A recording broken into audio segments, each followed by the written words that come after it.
진정한 감사라는 제목으로 하나님의 말씀을 전하도록 하겠습니다. 오늘은 추수감사주일입니다.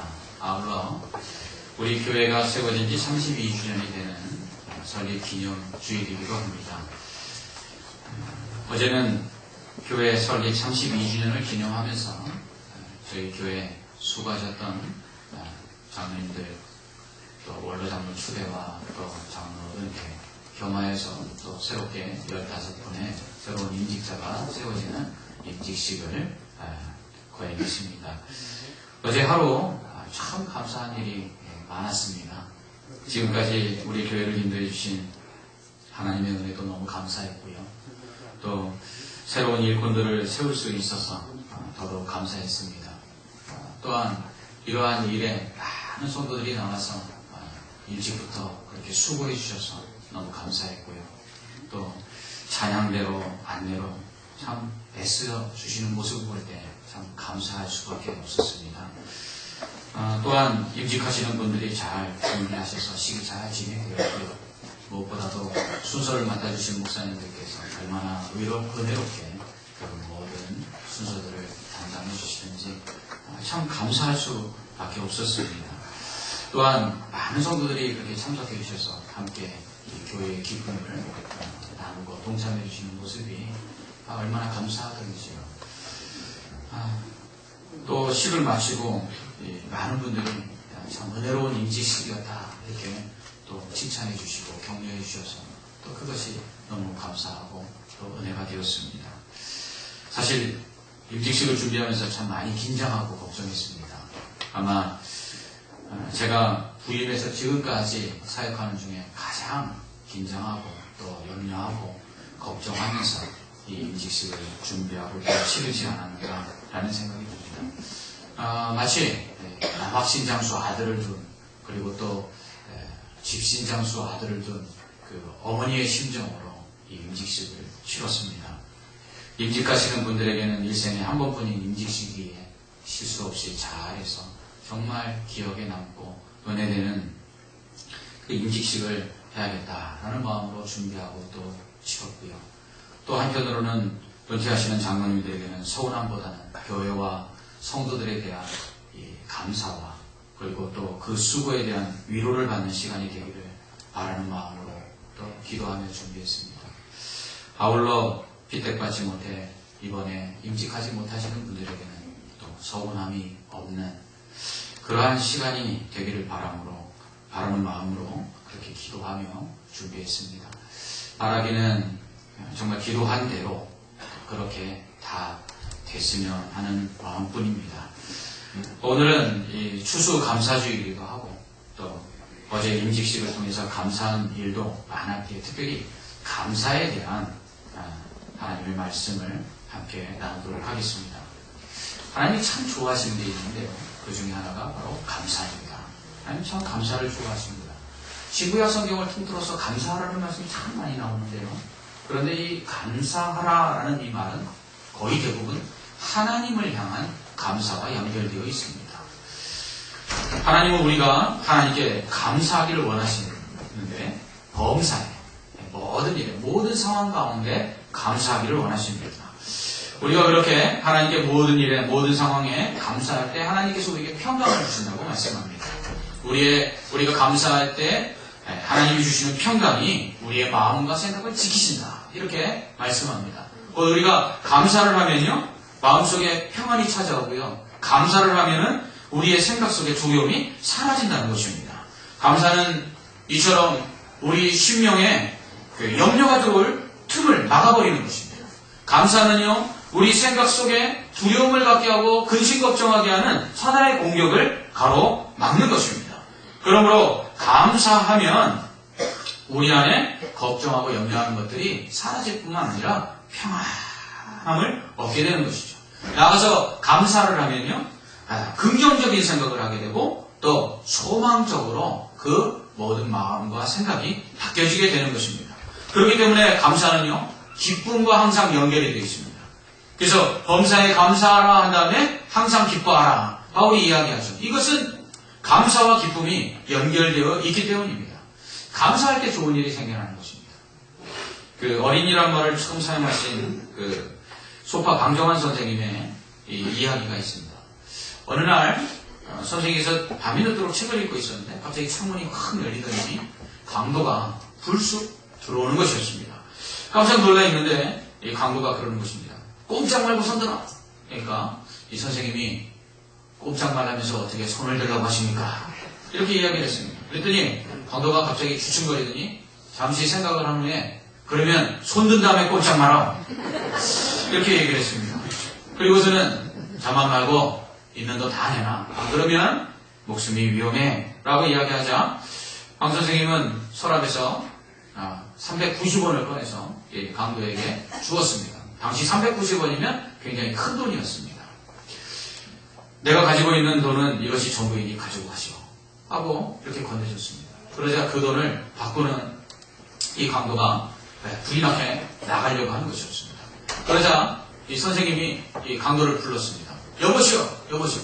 사람이 염치가 있어야지. 돈을 받았으면 고맙다고 인사를 하고 가야 될 거 아니요. 그러자 이 강도가 화를 내면서 욕을 퍼붓기 시작합니다. 그러면서 마지막으로 그래, 얘다 고맙소 하고는 나가버렸습니다. 그 다음날 선생님의 집을 두드리는 소리가 들렸습니다. 문을 열어보니까 경찰이 어제 들어왔던 그 강도를 붙잡아 온 것입니다. 그리고서는 경찰이 하는 말이 선생님, 이 강도가 선생님 집에서 돈을 훔쳤다고 이야기하던데요.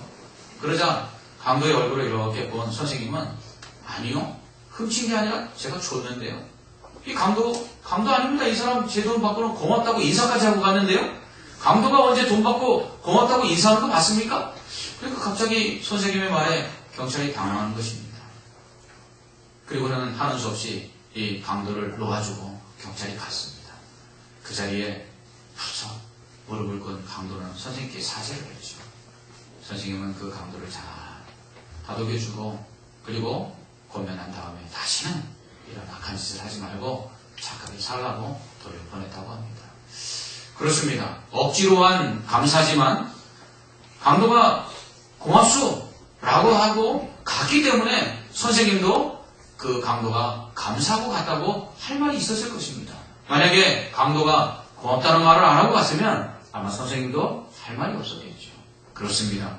억지로 하는 감사지만 감사할 때 우리에게 좋은 일이 생기는 것입니다.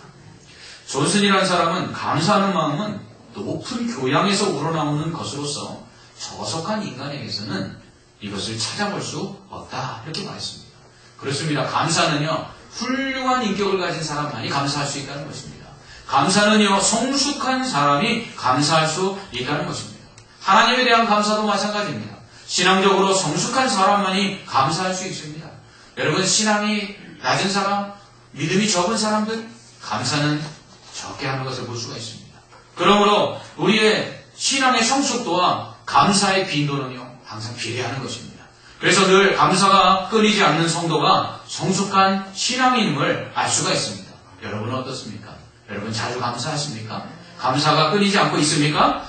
그렇다면 여러분은 성숙한 신앙인입니다. 시편 50편 기자는 아삽입니다. 아삽은 다윗의 3명의 궁중 악사 중에 한 명인데요. 다윗에게는 악기를 잘 만들고 악기를 잘 연주하고 또 작곡과 작사를 잘하는 궁중의 악사들이 3명 유명한 사람이 있었습니다. 그 중에 하나가 아삽인데요. 시편 150편의 시 중에 12편을 그가 지었습니다. 오늘 말씀에서 아삽은 해 돋는 데서부터 해 지는 데까지 하나님이 세상을 창조했다 이렇게 말합니다. 그리고 그 세상을 창조하신 하나님이 세상을 다스리시고 계실 뿐만 아니라 하나님의 백성들을 판결하시고 심판하신다 이렇게 말합니다. 그러므로 하나님은 세상을 창조하셨고 주관하실 뿐만 아니라 심판하시는 하나님이십니다. 그런데 이 심판하시는 하나님이 하나님의 백성과 언약을 체결했대요. 어떤 언약? 곧 제사로서 언약을 체결했다고 합니다. 그래서 하나님께서는 하나님의 백성에게 제사를 요구하시고 그리고 하나님의 백성은 하나님께 제사를 드림으로 하나님의 복을 받는 그 제사를 통해서 하나님과 약속의 관계, 언약의 관계를 맺었다는 것입니다. 그러므로 하나님의 백성은 하나님께 제사를 드리는 것이 의무라는 것입니다. 또한 하나님께서는 그 백성의 제사를 받으시고 그들에게 복을 주시고 은혜를 주시는 것이 또 하나님이 하실 약속에 대한 책임이라는 것이죠. 이렇게 제사를 원하시는 하나님께서는요, 하나님의 백성들에게 재물을 가지고 오라고 말씀합니다. 그래서 구약의 제사는요, 재물 없이 드려지는 제사가 없어요. 밀가루라도, 가루라도 가지고 와야 되고 작은 새라도 가지고 와서 하나님께 드려야지만 그것이 하나님께서 받으시는 제사가 될 수 있었습니다. 하지만 하나님께서는요, 이렇게 재물을 가지고 오는 이 제사를 원하시면서 실제로는 이 재물 자체를 그렇게 중요하게 보지 않으신다고 말씀합니다. 오늘 8절 말씀을 보면 하나님은 나는 내 재물 때문에 너를 책망하지 않는다고 말씀합니다. 무슨 말입니까? 왜냐하면 하나님의 백성이 항상 번제의 재물을 드렸기 때문에 하나님께서는 굳이 너희들에게 또 다른 재물을 요구하지 않는다 이렇게 말씀합니다. 하나님의 백성들이 재물을 잘 드렸던 것입니다.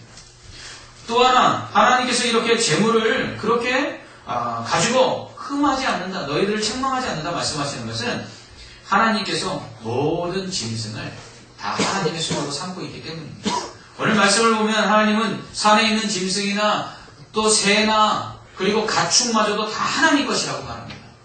그러니까 하나님께서는 굳이 하나님의 백성들이 재물 가져오는 그 재물에 연연할 필요가 없다는 거죠. 왜요?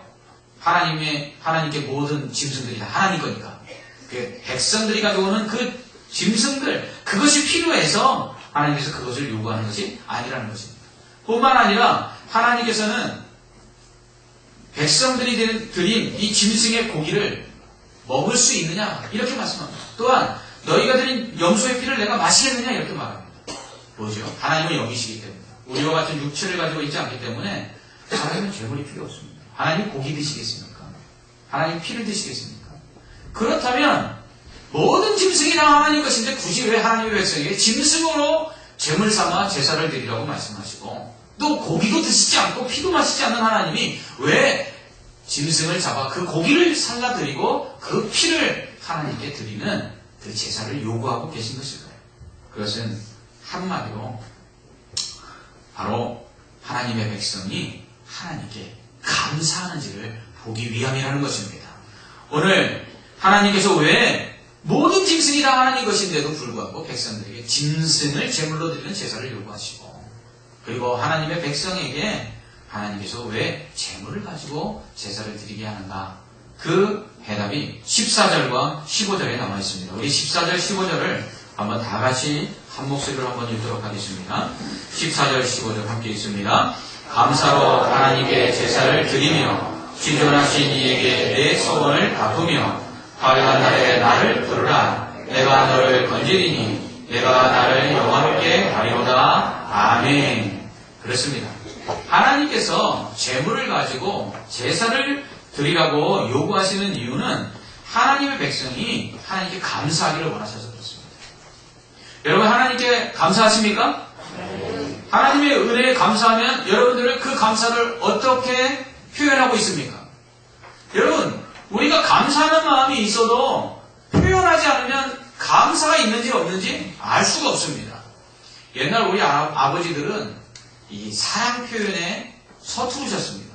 그러면서 그 서툰 사랑 표현을 변명한답시고 이렇게 이야기합니다. 야, 사랑이 꼭 말로 해야 하나더라. 그렇지만 요즘 뭐라고 얘기하죠? 사랑은 말로 해야, 표현해야 안다고 말합니다. 그렇습니다. 아무리 사랑해도, 아무리 감사해도 표현하지 않으면 그것은 알 길이 없는 것입니다. 그러니까 하나님께서 너희가 하나님의 백성으로 하나님이 나에게 감사하느냐? 그러면 그 감사를 표현해봐라. 어떻게 해요? 재물을 가지고 오는 것이죠. 하나님 재물 필요 없는데도 불구하고 재물을 가지고 오는 것이죠. 그래서 하나님이 그것을 받으시기를 원하시는 거죠. 여러분 어린아이들한테 그 먹을 것 주고 그러신 적 있으시죠? 야 나도 하나 줘봐. 여러분 그게 먹고 싶어서 아이한테 달라고 하시는 것입니까? 아니죠. 아이한테 준 것에 대해서 아이가 감사하는지 보기 위해서 달라고 하는 거죠. 그것처럼 하나님께서 재물을 요구하시는 것은 하나님이 주신 은혜에 대해서 감사하는지를 보기 위함이라는 거죠. 여러분 감사도 표현해야 하고요. 사랑도 표현해야 합니다. 그 생명보험회사에서 광고를 하나 만들었는데 제게 큰 감동이 있었습니다. 그 광고에는요. 정기검진을 받기 위해서 병원에 온 사람들이 설문조사를 하고 그 다음에 그 결과가 나오는 날 의사의 말을 듣고 어떻게 반응하는가를 카메라로 찍어놨는데요. 검사 결과를 보러 온 사람들에게 의사가 이렇게 이야기하는 것입니다. 얼마 남지 않으셨습니다. 그러자 이 사람들이 사색이 되는 것이에요. 그러면서 의사가 이렇게 말합니다. 길어야 6개월, 또 어떤 사람은 길어야 1년 반, 어떤 사람은 길어야 9개월 정도 남으셨습니다. 사람들이 큰 충격을 받았어요. 그리고서 의사가 자리를 뜨면서 검사 결과지를 두고 갈 테니 혼자 천천히 살펴보십시오 하고는 나간 거예요. 그 다음에 그 환자들이, 검사를 하는 환자들이 이제 결과지를 읽는 것입니다. 거기에 첫 페이지에 이렇게 되어 있습니다. 깜짝 놀라셨죠. 그 다음 페이지를 넘겨보니까 지난번 당신이 검사하신 내용들입니다. 거기에 보니까 이런 것들이 있어요.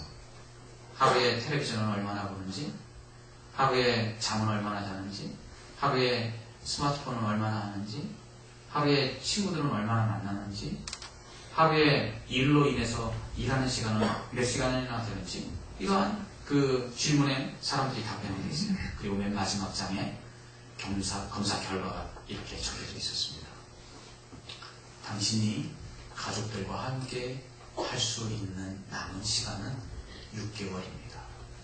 당신이 지금처럼 이렇게 일에 빠져있고, 잠에 빠져있고, 그리고 스마트폰에 빠져있고, 그리고 텔레비전에 빠져있으면 당신의 삶 가운데 가족들과 함께 할 수 있는 시간은 이제 1년 남아있습니다. 그 광고를 보고 참 마음속에 큰 울림이 있었습니다. 거기에 나온 사람들도 이 정도일 줄 몰랐습니다. 이렇게 얘기합니다. 여러분, 사랑은요, 표현하는 것입니다. 마찬가지로 감사도 표현해야 합니다. 우리에게 남은 시간이 그리 많지 않기 때문에 그렇습니다. 우리의 인생 속에 우리는 얼마나 사람에 대해서 감사하고 또 하나님에 대해서 감사하며 삽니까? 하나님께서 이렇게 우리에게는 감사를 요구하고 있다는 사실을 기억해야 합니다. 둘째로, 하나님께서 그 백성에게 제사를 요구하신 이유는 환난날에 하나님을 부르도록 하기 위함입니다. 여러분, 감사하는 사람은요, 하나님의 은혜를 기억하는 사람입니다. 그런 사람은요, 또 다른 하나님의 은혜를 구하는 사람이 됩니다. 그래서 하나님, 이번에 이렇게 감사한 일을 주셨는데 또 감사한 일을 주십시오 하고 하나님께 감사하면서 또 구하게 되죠. 그렇기 때문에 이렇게 감사하는 사람은 항상 기도하는 사람이 됩니다. 그래서 감사하는 사람은 환난이나 어려움이 오면, 그래, 하나님께서 내게 은혜를 주시는 감사한 분인데 기도해야지 하고 기도하고 엎드리게 되는 것이죠. 그러나 감사하지 않는 자는 하나님께서 도와주시는 은혜를 잊어버렸기 때문에 어려움이 당하거나 환난이 당하면 기도하기보다는 다른 방법을 찾게 되는 것입니다. 이스라엘 백성들이 하나님께 감사하지 않았을 때 그들은 어떻게 합니까? 강대국이 쳐들어오니까 그들에게 은혜를 주시고 도와주시는 그 하나님을 잊어버리고 또 다른 강대국에게 힘을 요구하고 그들의 도움을 구합니다. 심지어는 하나님의 성전에 있는 그 금기구, 은기구, 동기구 이런 것들을 다 강대국에다가 주고는 자신들을 도와달라고 요청하죠. 더 나아가서 어떤 경우에는 성전에 있는 금을 다 베껴서 강대국에다 갖다 주면서 우리를 도와달라고 말합니다. 그들을 도우시는 하나님이 있는데도 말입니다. 왜 그렇지요? 은혜를 잊어버렸기 때문입니다. 감사를 잊어버렸기 때문입니다. 그들을 도우시는 하나님에 대한 감사가 사라진 순간 그들은 믿음도 사라져버리고 하나님께 구하는 것이 아니라 또 다른 세상의 것들을 향하여 이것이 나를 도울까? 이것이 나를 붙들어줄까 하고 헛된 것을 찾아 간다는 것입니다. 감사가 없는 신앙은 이처럼 하나님을 잊어버리게 되는 것입니다. 그러므로 감사가 빠져버린 재물, 감사가 빠져버린 이 제사는 하나님을 기쁘시게 할 수가 없는 것입니다. 아무렇지도 않은 마음으로 정말 감사를 잃어버리고 하나님 앞에 나와 예배할 때 우리의 삶은 하나님을 구하는 것이 아니라 그냥 형식적으로 이스라엘 백성들처럼 입술로는 하나님을 찾지만 마음으로는 하나님께 먼 것과 같다고 할 수 있습니다. 하나님 앞에 감사를 잃어버리고 드리는 예배는 이처럼 하나님의 은혜를 잊어버리게 하고 하나님의 도우심을 구하지 않게 합니다. 그러므로 감사하며 하나님 앞에 예배해야 합니다. 또한 감사로 제사 드리는 자는 하나님을 영화롭게 한다고 말씀합니다. 왜냐하면 내게 주신 은혜가 너무 감사하니까 어떻게 하면 이 감사하는 마음을 하나님께 나타낼까? 어떻게 하면 이 감사를 하나님 앞에 보답할까? 그러다 보니까 하나님의 은혜에 대해서 감사하는 자는 하나님을 기쁘시게 하려고 노력하는 삶을 사는 거죠. 그렇기 때문에 그는 어떻게 하면 죄짓지 않을까? 어떻게 하면 거룩함으로 살아갈까? 어떻게 하면 하나님을 더욱더 영화롭게 할까? 그는 고민하는 사람이 되는 것입니다. 그러므로 감사하는 사람은 하나님께 영광을 돌리는 삶을 살 수밖에 없는 것이죠. 그런 의미에서 우리는 감사하는 자가 되어야 합니다. 하나님께 감사의 제사를 드려야 합니다. 우리가 몸만 왔다 가는 예배가 아니라 참 감사하는 마음으로 하나님 앞에 예배해야 합니다. 그리고 우리가 드리는 이 예물이 참 감사하는 예물이 되어야 합니다. 하나님께 제사할 때 감사가 없는 제물은 한낱 죽은 짐승에 불과했습니다. 하나님께서는 그러한 짐승의 고기에 배불렀고 이제 질렸다라고 이사야서에 말씀하십니다. 너희들이 내 마당만 받는다고 말씀하셨습니다. 감사가 없이 드리는 예물은 그냥 종이 쪼가리에 불과한 것입니다. 감사하는 마음으로 하나님 앞에 예배하기를 원하십니다. 하나님이 돈이 없어서 우리에게 헌금을 요구하시는 것이 아닙니다. 하나님께서 모든 것을 다 주신 은혜를 알고 감사하라고 그것을 표현하게 하는 것입니다. 모든 짐승이 다 하나님 것임에도 불구하고 하나님의 백성에게 제물을 요구하신 이유는 그들이 감사하는 백성이기를 하나님 앞에 보여주기를 원하셔서 그런 것입니다. 그러므로 우리는 하나님의 이 은혜를 알고 감사하는 마음으로 예배하는 자가 되어야 합니다. 또한 우리는 하나님의 은혜를 알고 감사하는 자로서 날마다 하나님의 기쁨이 되기 위해 살아야 합니다. 웨스트민스터 소요리문답 제1번 질문은 사람의 제일 된 목적이 무엇인가? 이것입니다. 사람의 제일 된 목적은 하나님을 영화롭게 하는 것입니다. 하나님을 기쁘시게 하는 것입니다. 이것이 사람의 첫 번째 삶의 이유입니다. 그렇습니다. 감사하는 사람이 삶의 이유를 합니다.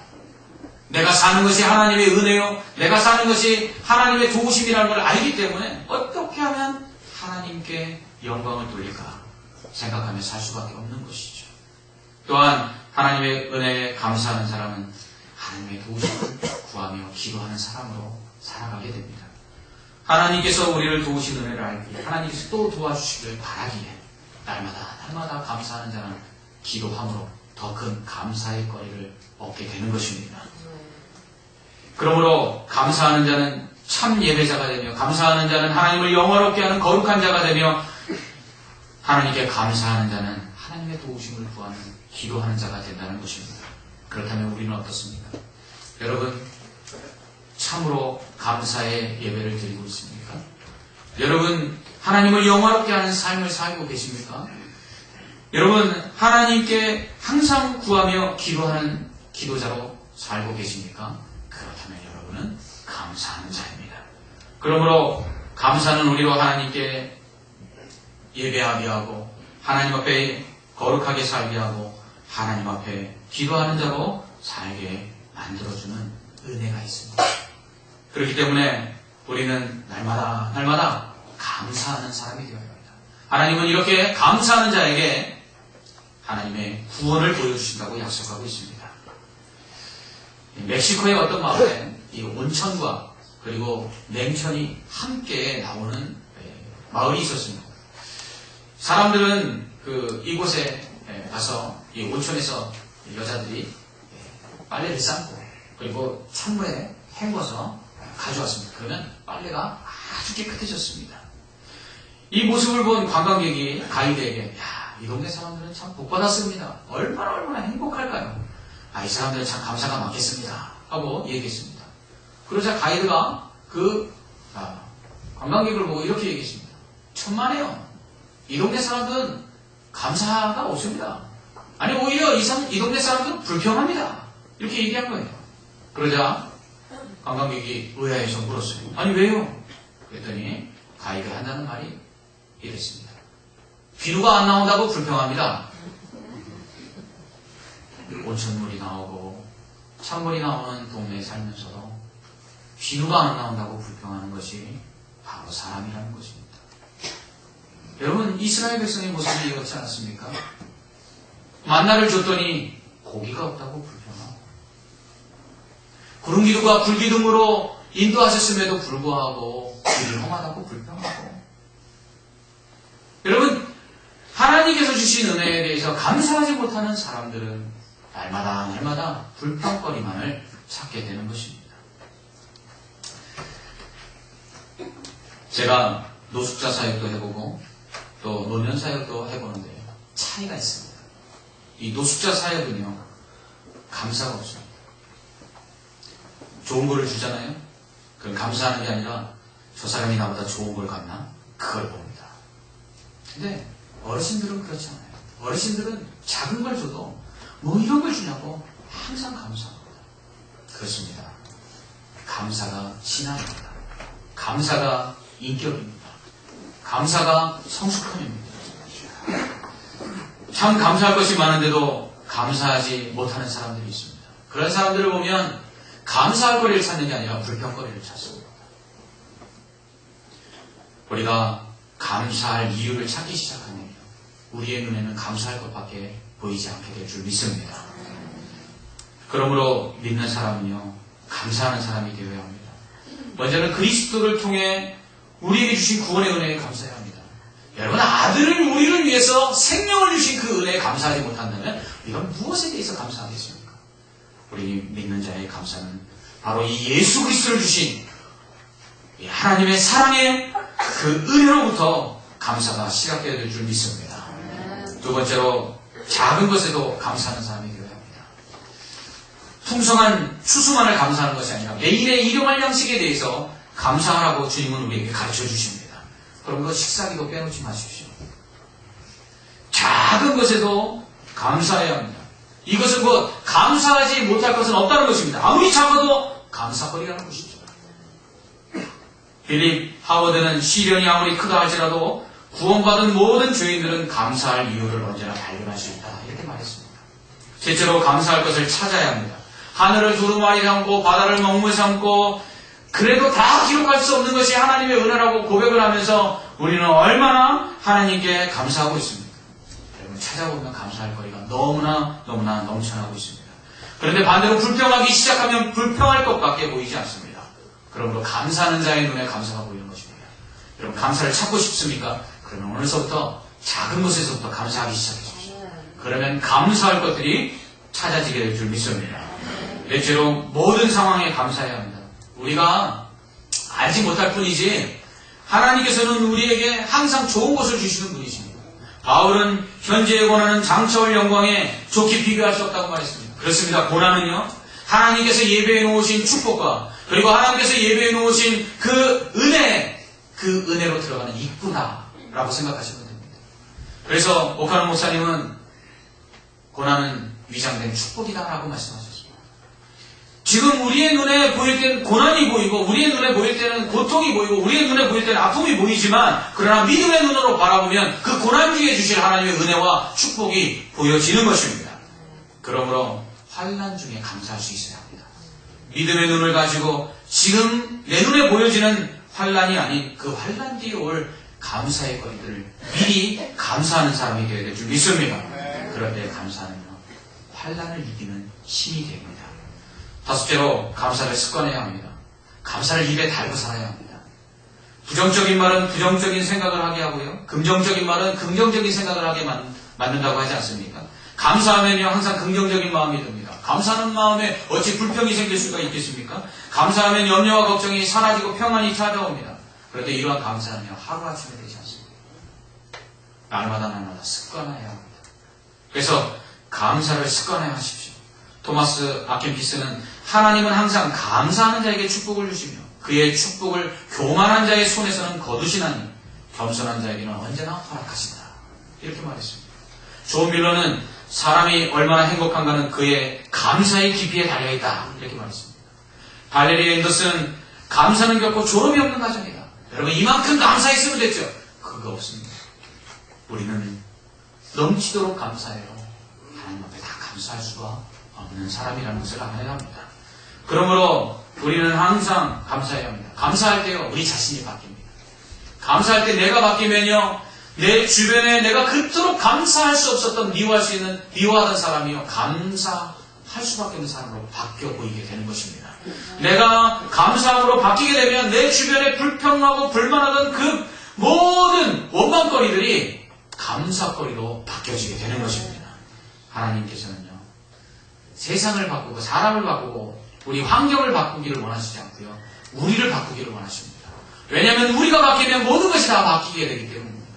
그런데 우리는 어떻게 바뀝니까? 감사할 때 바뀌는 것입니다.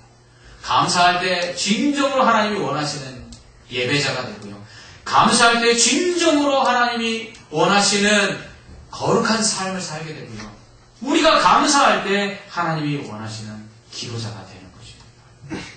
여러분, 감사하십시오. 감사하는 자에게 하나님은 오늘 하나님의 구원을 보여주실 것입니다. 우리 연습 한번 해보도록 하겠습니다. 옆에 있는 분들 보고, 네, 감사합니다. 한번 인사하겠습니다.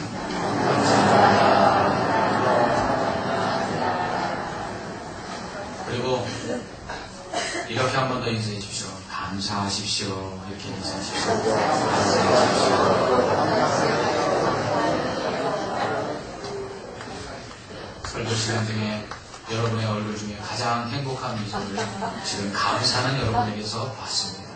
감사는 이처럼 우리를 행복하게 만들어줍니다. 기도하겠습니다. 하나님 아버지, 은혜와 사랑을 감사합니다. 감사할 것을 찾으면 어찌 우리 안에 불평할 것들이 생겨나겠습니까?